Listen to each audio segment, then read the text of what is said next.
The afternoon sun was fading behind the tall buildings, painting the sky in shades of gold and gray.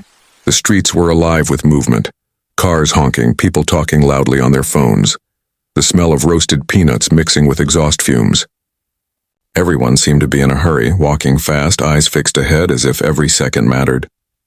It was just another ordinary day in the city, where time never stopped for anyone. In the middle of all that noise and rush stood an old woman. Her silver hair was slightly messy, her coat too thin for the cold wind that blew between the buildings. She held a small brown handbag close to her chest and looked around with eyes full of confusion. The world around her moved fast, but she stood still, lost, frightened and unsure where to go next. She tried to read the signs above the shops, but her vision blurred. The letters danced and faded before her tired eyes. For a moment she thought she recognized the corner bakery she used to visit, but when she walked closer she realized it wasn't the same one. Her heart sank. She didn't know this street. She didn't know this part of town. The sound of a bus passing by startled her. She took a small step back, clutching her handbag tighter. People brushed past her without a glance. A man in a suit bumped into her shoulder, mumbled something, and kept walking. A woman with a stroller glanced at her but quickly looked away. Everyone was too busy to notice the lonely figure standing in the crowd. She whispered softly to herself, "Where am I?" But her voice was swallowed by the noise of the street. She looked around again, hoping to see a familiar face and a friend, a neighbor, anyone. But there was no one. Her hands trembled as she reached into her bag, pulling out a small piece of paper. It had her address written on it, but when she searched for her glasses, she realized they were gone. Maybe she dropped them. Maybe they were still on the bus she had taken earlier. Panic slowly crept up her chest. Minutes felt like hours. The world around her seemed to blur together. Bright lights, fast footsteps, loud horns. She tried to stop someone. "Excuse me," she said softly to a young woman passing by. But the woman didn't even turn her head. The old lady tried again with another passerby, a man wearing headphones. He walked past as if she wasn't there. Her heart broke a little more each time she was ignored.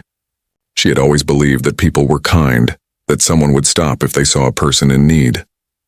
But as the crowd kept moving, she started to feel invisible. The loneliness was heavier than her handbag. She felt a tear slip down her cheek and she quickly wiped it away, embarrassed even though no one was looking at her. For a moment, she thought about sitting down on the nearby bench, but all the seats were taken by people scrolling through their phones, laughing with friends or waiting for buses. She stood near a lamppost instead, trying to gather her thoughts. Maybe she could remember which bus she took. Was it number 21 or 42? Everything felt fuzzy in her head. She closed her eyes and took a deep breath, hoping to calm herself, but her mind only grew more confused. Her legs felt weak. She hadn't eaten since morning, and the cold air was getting sharper. She tried to call her daughter from her phone, but when she opened her bag again, the screen was black. The phone was dead. The old woman looked up at the sky, now turning orange with sunset, and whispered, "Please, someone help me." Still no one stopped. People continued walking past, chatting, laughing, typing messages, rushing to places they thought were more important. She wanted to shout, to cry, to wave her hands and mean anything to be seen, but her voice was too soft, and her courage was slipping away. A group of teenagers passed by, laughing loudly, pushing each other playfully. One of them almost knocked into her, but none of them looked back to apologize. She felt smaller and smaller, shrinking into the noise and movement around her. The city that once felt familiar now felt like a giant cold machine that didn't care who got left behind. A light drizzle began to fall, making the street glisten under the lights. She pulled her thin coat tighter and looked for shelter, but her legs were tired and her heart ached. She wished someone, anyone, would just notice her. As she stood there, the rain soaking through her coat, she thought about her late husband. He used to walk beside her, holding her hand when they crossed the street. He used to make her feel safe even when the world felt too big. She whispered his name under her breath, wishing he was there to guide her home. The traffic light changed. People crossed the road like a wave, umbrellas bobbing up and down. The old woman watched them go, feeling the distance between herself and the rest of the world grow even wider. She felt forgotten, like a page torn out of a book no one read anymore. But somewhere across the street, unseen by her, A pair of young eyes noticed the lonely figure standing in the rain. A teenage boy, backpack slung over one shoulder, paused mid-step. He turned down the volume of his music and looked again. Something about the way the woman stood, lost, fragile, and invisible to everyone else, and made him stop. And in that single moment, as hundreds of people rushed past without looking, his small act of noticing would soon change everything. For her, and for him. The drizzle had stopped, but the air was still cold.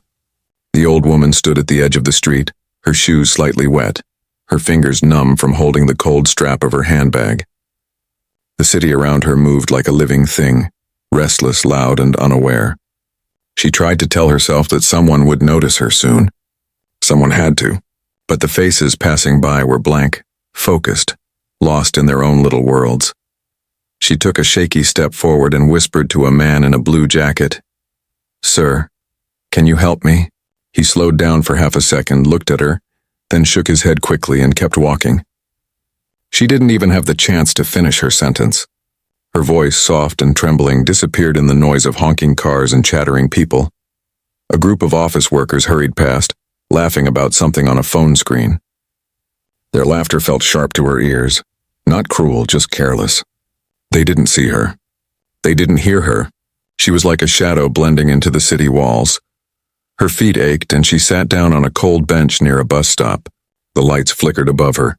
For a moment she just watched the crowd. So many people, yet not one had a moment to care. She thought about how strange it was, being surrounded by hundreds of people and still feeling completely alone. A young woman in a red scarf stopped nearby, scrolling on her phone. The old woman gathered her courage again. "Excuse me, miss?" she asked softly. The woman looked up for a second, startled, then forced a polite smile. "I'm sorry I'm late," she muttered before rushing away. The sound of her heels faded quickly into the noise. The old lady sighed and looked down at her hands. Her wedding ring glimmered faintly under the streetlight. It reminded her of her late husband, how he used to say, "There's still goodness in people, Margaret. You just have to believe." She had believed it once. But at that moment, sitting alone on the bench with tears threatening to fall, that belief began to fade. Her mind felt foggy. She tried to remember how she got here. She had gone to the grocery store that morning. She remembered the smell of fresh bread, the kind cashier, the sound of the doorbell as she left. But after that, everything blurred. The bus ride, the streets, the turns. It all melted together into a confusing maze. She pulled out the small note with her address again, but the letters looked like little black ants dancing on the paper. She blinked hard, trying to focus. "I just need someone to read this," she whispered to herself. But everyone was too busy walking past. An older man sitting nearby glanced at her for a moment, then looked away quickly when their eyes met. Maybe he thought she was begging. Maybe he didn't want to get involved. Whatever the reason, he stood up and left without a word. Margaret's heart felt heavy. She tried to stand, but her knees wobbled. The world seemed to tilt slightly, and she gripped the side of the bench to steady herself. The lights of cars passing by blurred into long streaks of color. She was tired, not just in her body, but deep in her spirit. She remembered her daughter's voice from earlier that morning, reminding her, "Mom, don't go too far today, okay? Just to the store and back," she had promised. But now she couldn't even remember which bus would take her home. The minutes dragged on. The crowd changed, new faces, new coats, new shoes, but not one stopped. It was as if kindness had become rare, a luxury no one could afford. She felt invisible, like a ghost trapped in a city that no longer had time for people like her. A child walking with his mother pointed at her. "Mommy, that lady looks sad," he said softly. The mother tugged him along. "Don't stare, honey." And they disappeared into the crowd. Margaret swallowed hard. The lump in her throat grew heavier. She wasn't angry. She was heartbroken. She didn't need money. She didn't need pity. She just needed someone to see her, to help her find her way home. The wind blew stronger, carrying with it the smell of rain and roasted coffee from a nearby cafe. For a moment, she thought about going inside, asking for help there. But what if they asked her too many questions? What if they didn't believe her? She didn't even have her glasses to prove her address. Fear kept her frozen in place. The sky darkened slowly. The city lights grew brighter, but the world felt colder. She stood again, determined not to give up. She walked toward the corner, hoping maybe she would recognize something, a sign, a building, anything that could lead her home. But the streets all looked the same. She stopped again and pressed a hand to her chest, breathing slowly. The sound of her own heartbeat was drowned out by the noise around her, and then she realized no one was looking at her, not even for a second. It was as if she didn't exist at all. A single tear rolled down her cheek. She wiped it away quickly, trying to stay strong. "I'll be fine," she whispered, though her voice cracked. And then, just when she thought the world had forgotten her across the street, someone finally noticed. A young boy with a backpack, his hood up, paused in the middle of the crosswalk. He had seen her, really seen her, standing there with lost eyes and trembling hands. He didn't know why, but something inside him told him to stop. That small moment, the pause, the glance, the choice to care, would soon change both of their lives in ways neither of them could imagine. Jamal was walking home from school, his backpack bouncing lightly against his shoulder, his earbuds humming a soft rhythm of hip-hop beats. The street was alive with its usual noise. People talking, cars honking, someone laughing loudly near a food cart. It was just another ordinary afternoon for him. He was thinking about homework, basketball practice, and what to eat for dinner when he noticed something out of the corner of his eye. Across the street, near a lamppost, stood an old woman. She wasn't moving much, just standing there, clutching her handbag with both hands, looking around as if she didn't know where she was. People walked around her like she was part of the sidewalk. No one stopped. At first, Jamal kept walking. He didn't think much of it. Maybe she was waiting for someone. Maybe her ride was coming. But a few steps later, something tugged at his mind. He looked back. She was still there. Her shoulders were trembling slightly, and there was a lost look in her eyes that didn't leave his chest easily. He pulled out one earbud and slowed down. "Man, what's going on with her?" he muttered softly.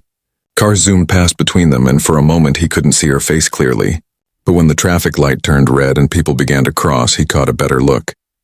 She looked scared, not angry, not confused. Scared. Jamal's feet froze on the pavement.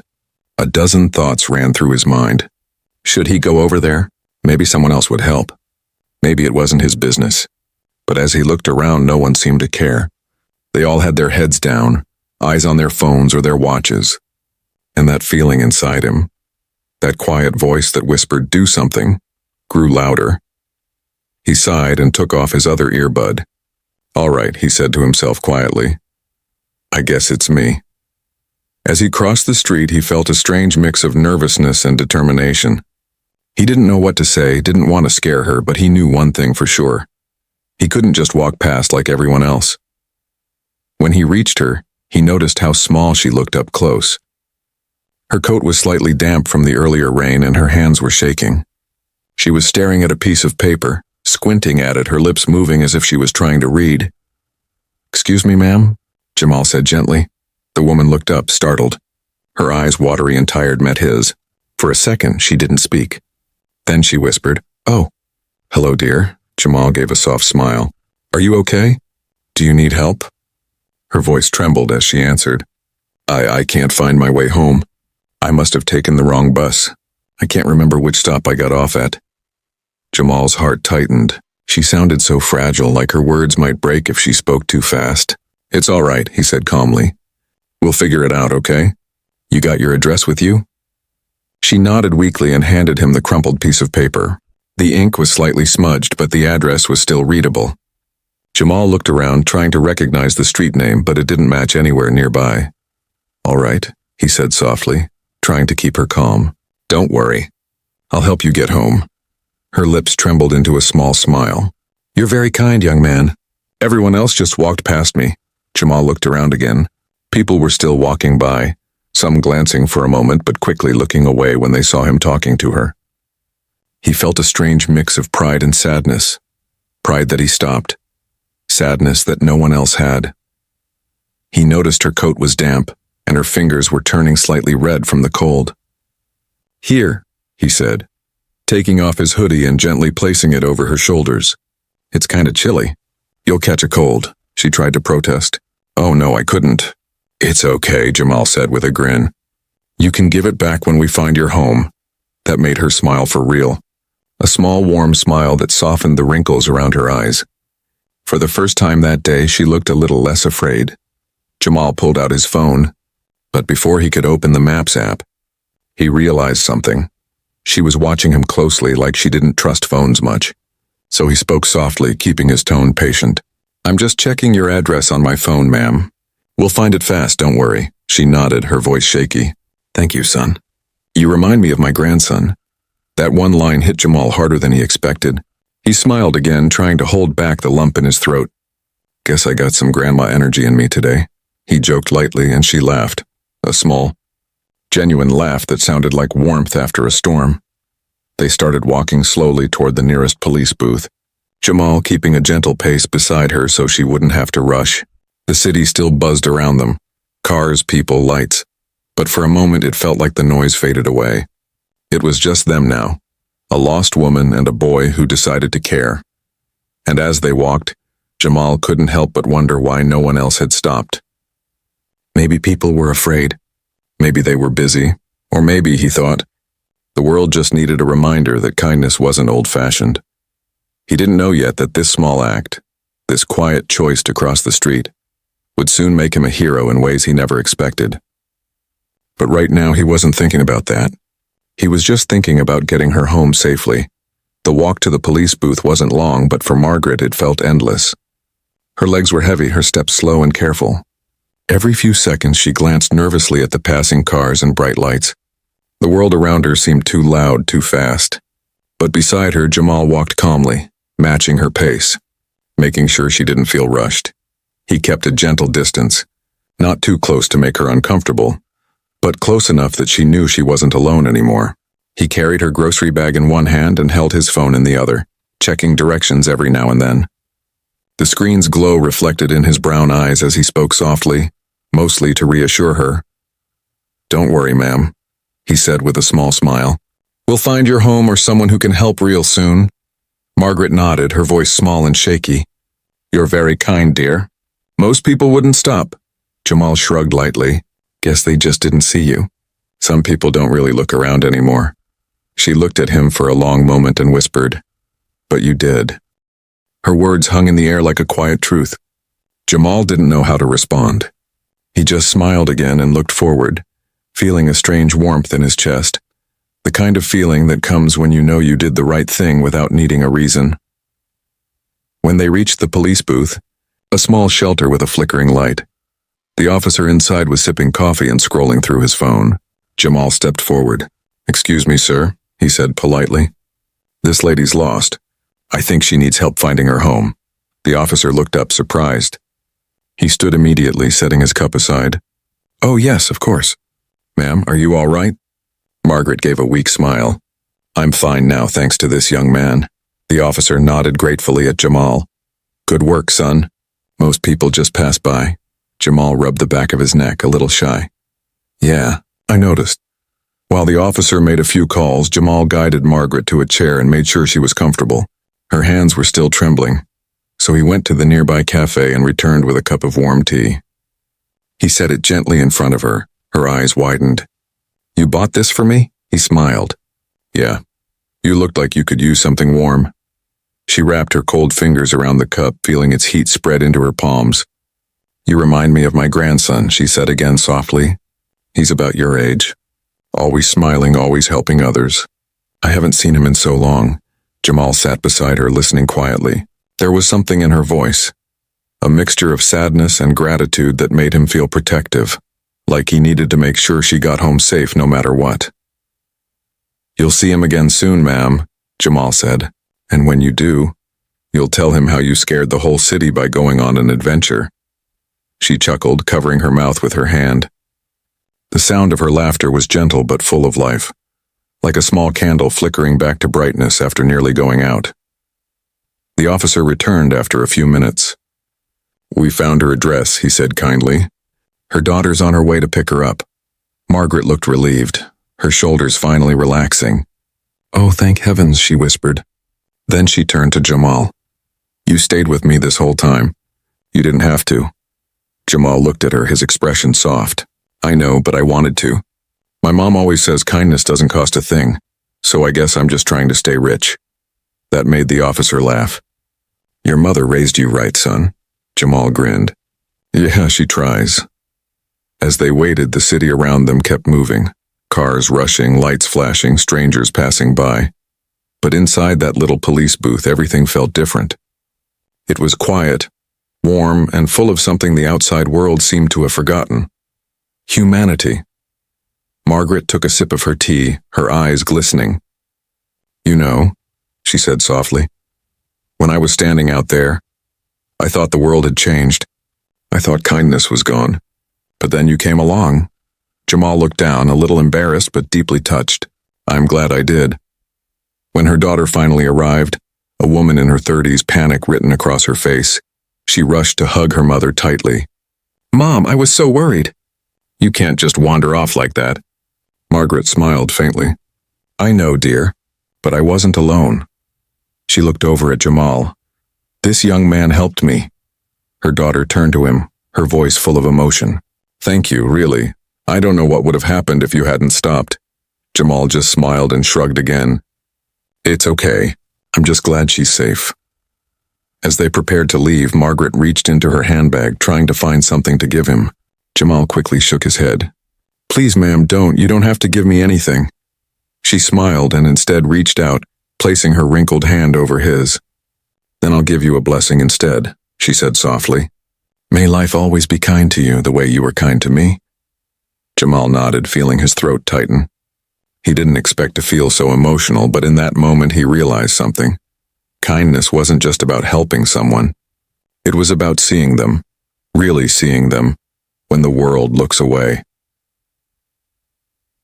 As Margaret and her daughter walked away, Jamal stood under the streetlight for a moment, watching them disappear into the crowd. The city's noise returned, the traffic roared, but everything felt a little quieter inside him. He slipped his earbuds back in, but this time, he didn't press play. He just walked, slowly, calmly, carrying with him the warmth of a simple act that had made the world, at least for a moment, a little better.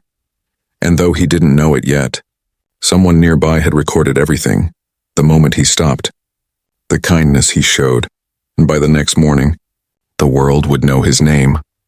Jamal watched as Margaret's daughter drove away, the car disappearing into the glowing lights of the city. He thought that was the end of it, a small good deed done and forgotten. But something inside him didn't feel finished. The moment he turned to leave, he noticed something shiny on the bench. It was a pair of glasses. He picked them up carefully and realized they must belong to the old woman.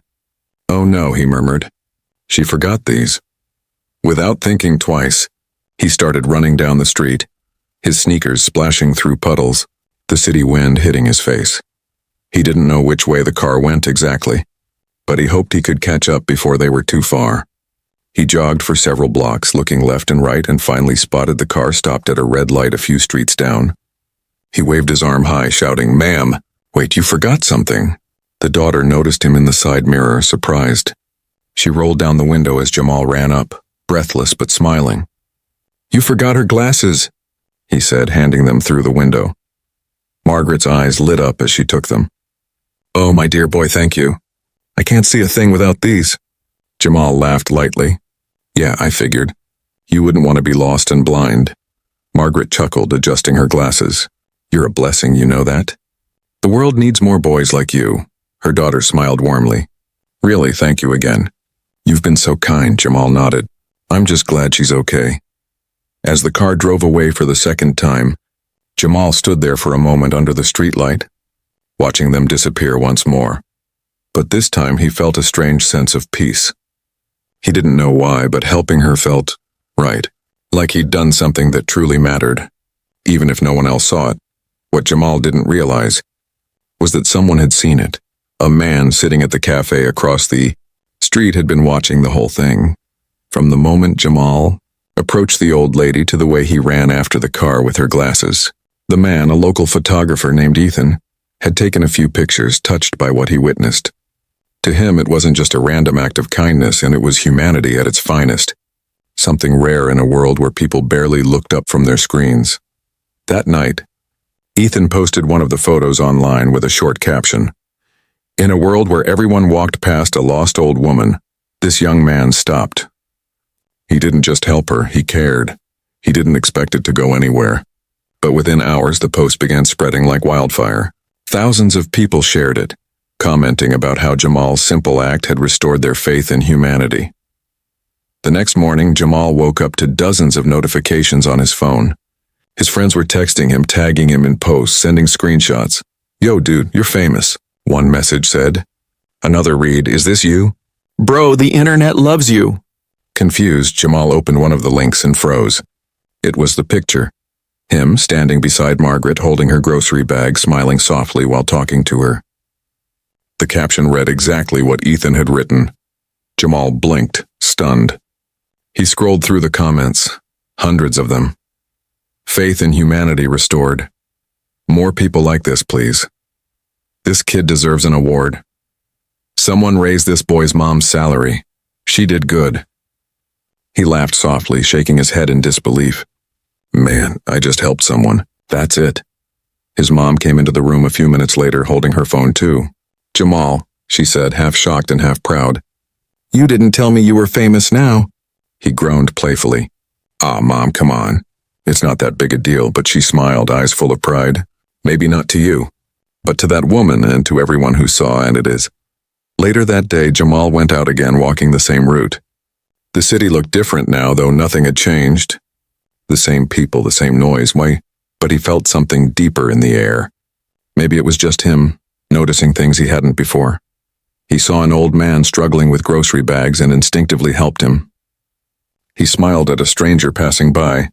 It was as if that one act of kindness had opened his eyes to a world full of people who needed someone to notice them.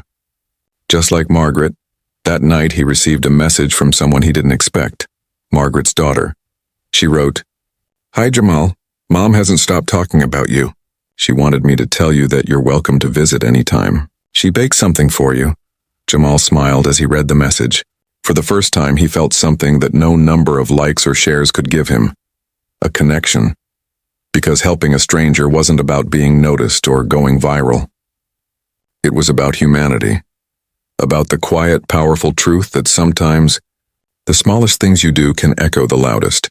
As he lay in bed that night, phone still buzzing with messages and praise, Jamal thought of Margaret's trembling smile, the way she had said, "You reminded me that good people still exist." And with that thought, he closed his eyes, feeling proud, not because the world saw him, but because he saw her. A few days had passed since that rainy evening, but Jamal couldn't stop thinking about Mrs. Thompson. Every time he walked past that same corner where he first saw her, the memory came rushing back, the way she looked lost and scared, the way her face lit up when someone finally stopped to help. It wasn't just a moment anymore. It had stayed with him. One afternoon, as he sat on his bed scrolling through his phone, he saw a new message notification. It was from an unknown number. "Hi Jamal, this is Sarah, Mrs. Thompson's daughter. Mom has been talking about you nonstop. She made cookies for you and insists you come visit." He smiled at the message. His mom, who was folding laundry nearby, noticed. "What's that smile for?" she asked teasingly. Jamal chuckled. "Remember that lady I helped the other day? She and her daughter want me to visit. She baked cookies for me." His mom's eyes softened.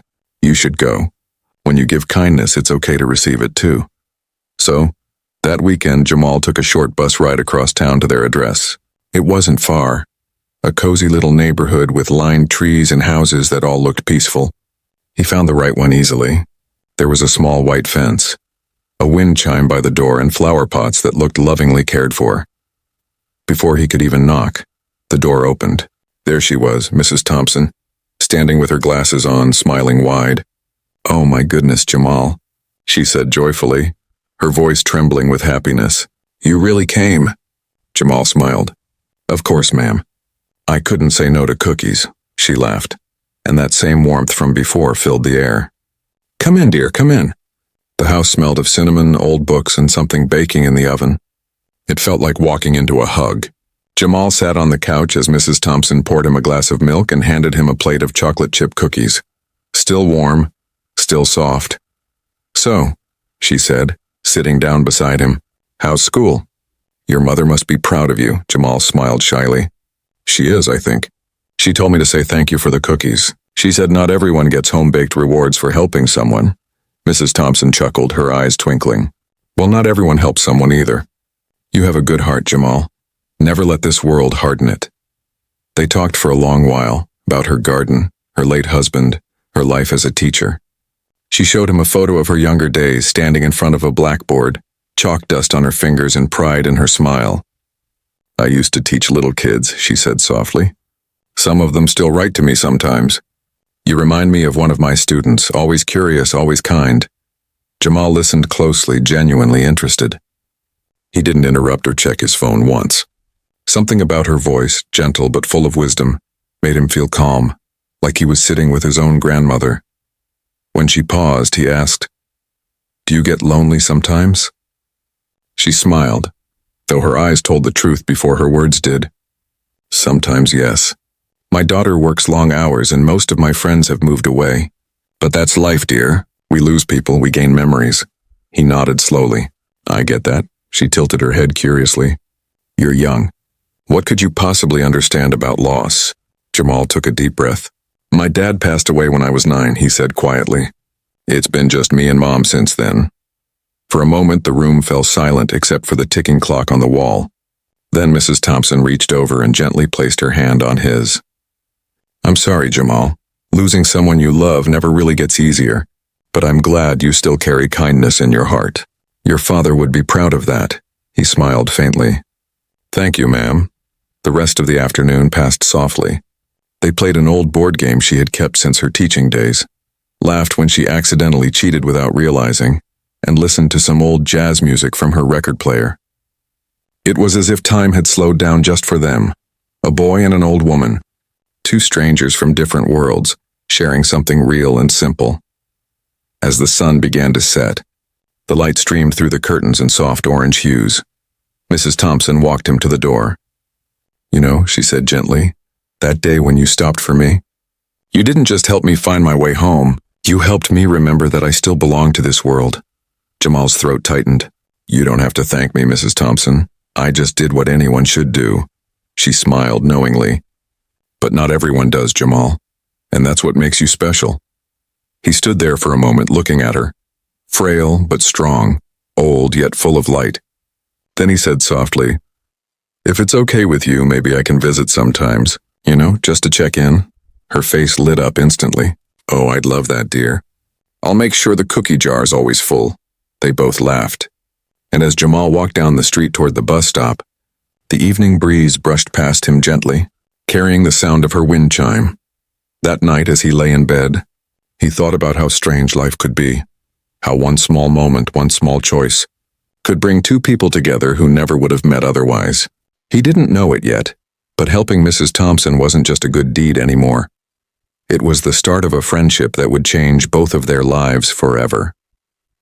It had been almost a week since Jamal first met Mrs. Thompson, and by now visiting her had become part of his routine. After school, he'd stop by her cozy little house with the white fence and the wind chime that always sang softly in the breeze. They'd talk about everything, her memories of teaching, his dreams of college, their favorite foods, and sometimes they'd just sit quietly enjoying each other's company. One afternoon, as Jamal was leaving her house, he noticed a small group of kids across the street pointing their phones at him. He didn't think much of it. Teenagers were always recording something these days, maybe a dance video or a prank. He waved and walked away. But the next morning, when he woke up, his phone was full of notifications again, even more than before. His social media had exploded overnight. Messages, comments, and tags filled his screen. Confused, he clicked one of the links a friend sent him. There it was, another video. Someone had recorded him walking Mrs. Thompson home, helping her into the car and returning later that week with cookies in his hand. The video wasn't flashy. It wasn't staged. It was just real, simple moments of kindness. But that was exactly why it touched so many hearts. The caption read, "In a world where everyone is rushing, this young man chose to care. This is what humanity looks like." The video had already been shared thousands of times. Comments poured in from people all around the world, strangers who had never met him but felt something because of what he did. Faith in humanity restored. This made me cry. Thank you, Jamal, for reminding us that kindness still exists. Tell this boy he's a hero. Jamal sat on his bed, stunned. Hero? He whispered, almost laughing. I just helped someone. His mom walked in, holding her own phone. Jamal, you're all over the news, she said, half smiling, half shocked. They're calling you the boy who stopped. The boy who stopped? He repeated, raising his eyebrows. She grinned. Yeah. Apparently that's what people are calling you now. Reporters are even asking for interviews. Jamal groaned and covered his face with his hands. Oh, no way. I didn't do it for attention. I know you didn't, she said softly, sitting beside him. That's what makes it so powerful. You did it because it was right. And that's exactly why people love it. By that afternoon, Jamal's story was being shared on TV and across social media platforms. News anchors called it a story of hope in a tired world. Local radio hosts were talking about the teenager who reminded now everyone what compassion looks like, even his school. Principal called him into the office. Jamal thought he might be in trouble, but instead she smiled warmly. We're proud of you, Jamal. The mayor's office wants to honor you for your kindness. His eyes widened. Wait, what? Like, officially? She nodded. Officially. You'll be getting the Community Hero Award next week. That evening, Mrs. Thompson called him, her voice full of excitement.